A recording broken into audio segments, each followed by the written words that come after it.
music legend Joan Baez wants more artists to be activists, but only if they actually follow through.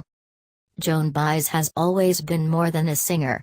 The Grammy-nominated folk legend, who turned 78 earlier this month, is also a social activist, and as she gets ready to retire from music, that's how she prefers to be known. When she first started making songs 60 years ago, though, her pacifist message wasn't all that well received. Baez distinctively remembers being told to shut up and sing in those early days, which is why she's pleasantly surprised by the ever-growing list of artists like Taylor Swift willing to speak out politically, and the profound effect that's had on fans. "I don't know where I was on tour, but this guy said, well, the reason I voted was that I saw Taylor say something," Baez tells me over the phone a few days before the new year, referencing Swift's Instagram post urging fans to vote in the 2018 midterms. "I said, I'm going to write this in my diary because that has a lot of meaning." Yet as excited as this interaction made her, Baez is concerned that for some artists, these political statements are just words and no action. In her opinion, when it comes to activism, you need to follow through. To really make social change, you're gonna have to take a risk, and it isn't going to be enough to say something, to make a statement, or to put some words in a song, the musician explains. You're gonna have to, at some point, put your body where your mouth is. Baez has never been afraid to do just that. Her parents took her to her first protest when she was 15, and from that moment on, she longed to get out on the front lines marching for civil rights, climate change, and an end to the Vietnam War. During that period, her music, both her originals and her covers of songs by Pete Seeger, the band, and Bob Dylan, acted as a sweet soundtrack to America's most turbulent times. For some, Baez will be forever linked to Dylan, who she introduced to a wider audience by bringing him on stage with her when they were dating in the 60s. But despite their problems over the years, she says she doesn't mind that connection at all. "We were both a force to be reckoned with," she says now. "If people want to ask me about him until now, until I drop dead, it's still an honor that I got to be there and I got to know him and learn those songs."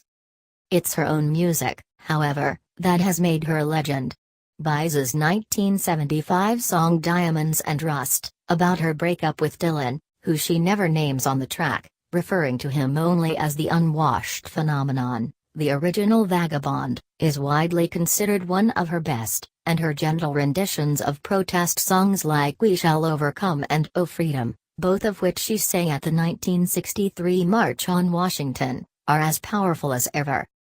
With her most recent album, last year's Whistle Down the Wind, her final one, she says, Baez is still singing songs of resistance, paying tribute to former President Barack Obama. The president sang Amazing Grace, and railing against U.S. foreign policy on Closer I Wish the Wars Were All Over.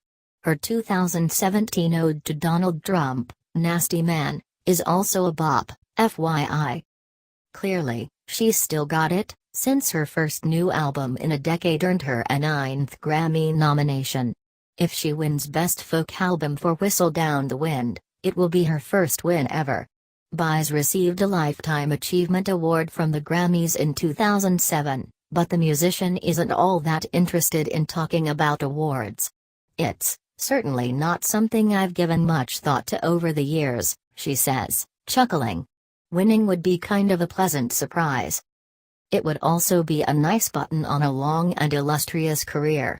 One that's ending by choice." Baez would rather focus on her painting, though it doesn't hurt that it's getting harder for her to keep her voice in shape. "Many years ago, I asked my vocal coach, when will I know it's time to quit?" she recalls. "He said, your voice will tell you." Baez's voice has spoken.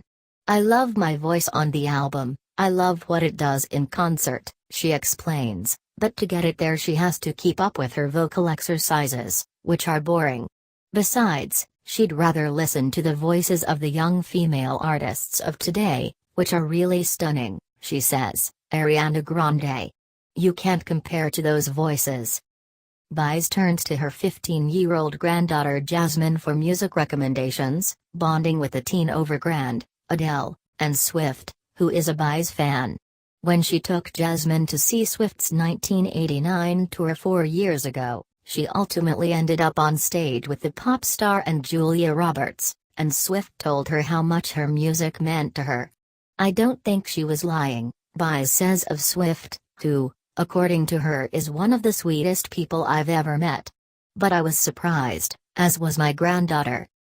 For Baez, music has always been a fulfilling way to encourage people to take a stance on something they believe in.